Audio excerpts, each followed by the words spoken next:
Alpha Dad Mindset episode, was it 14 or 15? I don't remember. Talking about postpartum depression for dads. Yes, apparently it's a thing. I didn't know that. Just camera. There we go. So yeah, postpartum depression for dads. It happens, yeah, when your child is born. So my son was born almost 3 weeks ago. It was a very long, hard, emotional experience, but he's great. It's awesome. He's here. He's healthy. Everything's good. And we hear postpartum depression. We hear that in terms of the mother. We don't hear that in terms of the father and what the father goes through. And that's what this channel is about. It's about the experience of dads. How to adopt the alpha dad mindset. Help dads go through what they go through when they have a child, or when their child is growing and developing. And there was a nurse that stopped by at the home to check on our son. And yeah, she mentioned to me postpartum depression for fathers. And I was surprised. My response was, that's a thing? Really? Never heard of it. I thought it was just a mother thing. I thought it was just something that mothers go through because they give birth.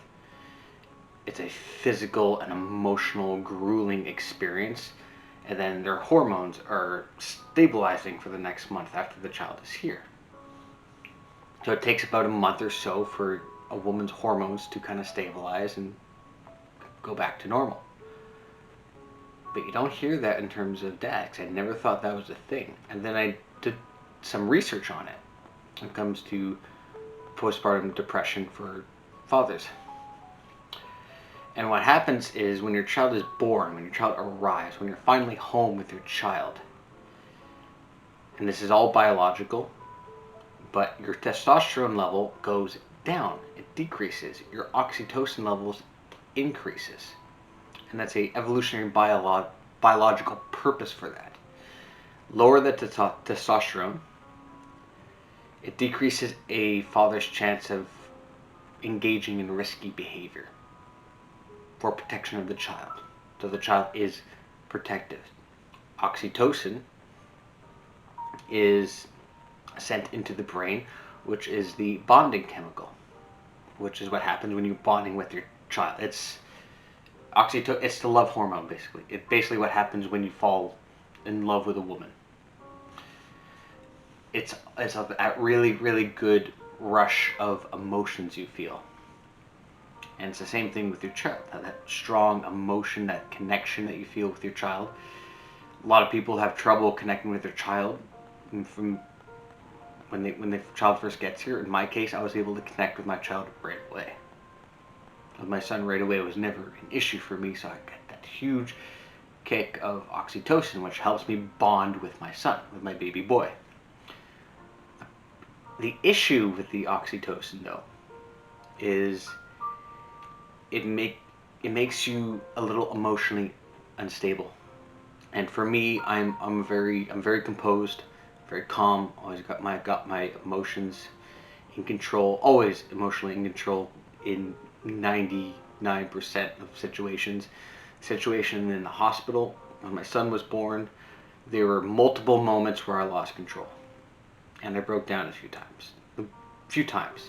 But even when I got home, I found myself really irritated by the little smallest things. I would have to leave the house and go for a walk, calm down, go for a run, go to the gym, get those endorphins going. I felt better, and I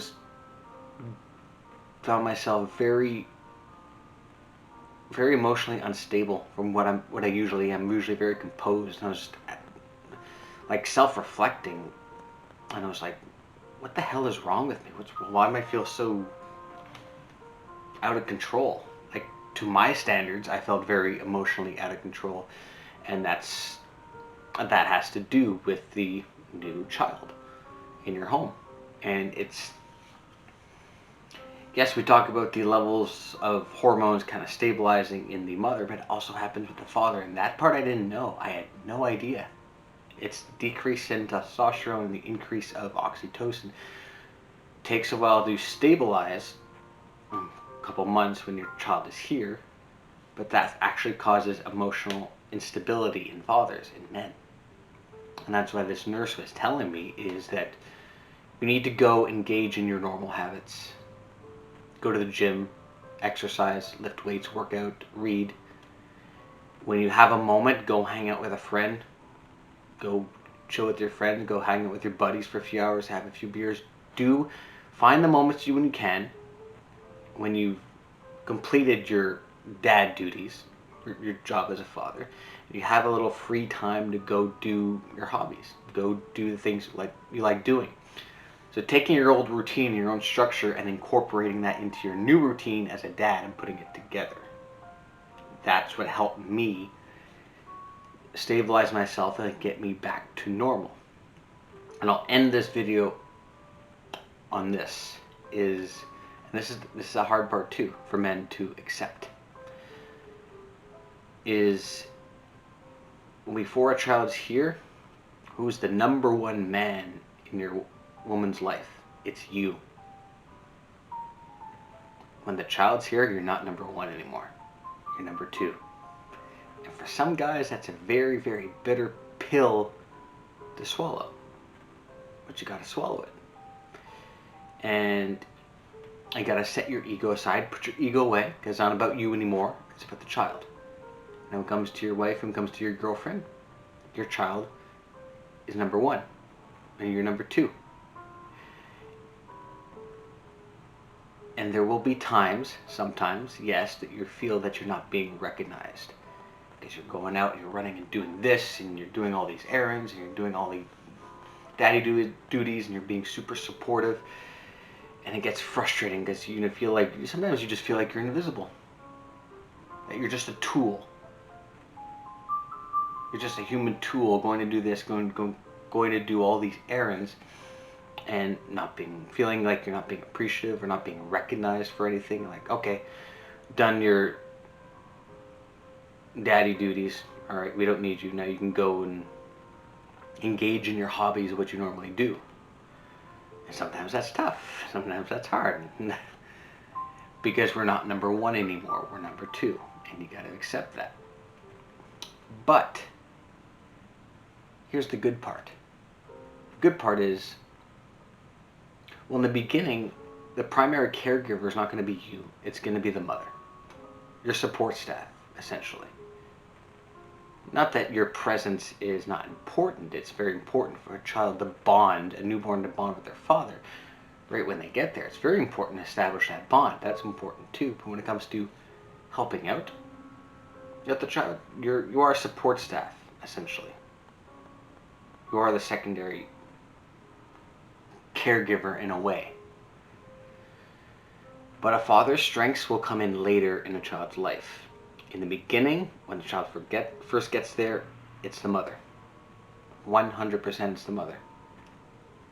Children go through phases. In the beginning, the first 0 to 5 years, it's the mommy phase. They need care, they need love, affection, nurturing. Later on, once they start school, get into kindergarten, grade 1, grade 2, they go into the daddy phase. They want to build confidence and build skills and go on adventures and have new experience. And that's where a dad's strengths, I know that's what my strengths, will come into play. And you'll, essentially at that point, you'll be the primary parent at that point. Because what do the kids want to do? They want to go have fun and go on adventures with dad. Not that they can't do that with mom. But usually a typical male, a father's strengths will play towards their needs more once they get to school age. And we can't forget that. And don't forget that the fact that if you are watching this and you are a new dad who went through that experience that I did or are going through it, that it's okay. It's fine. It'll pass. Just keep doing what you're doing. Hold the line. Do what you got to do for yourself, for your child, for your wife, girlfriend, and it'll get better. It'll get better. It's just the first few weeks sometimes it's hard. It's difficult. Because everything's mom and dad's emotions are very out of balance. And it just takes a little bit of time to kind of find your groove, find your structure with the new baby in your home and kind of get used to that. Find the groove, find that structure. It'll take time, but you'll get there.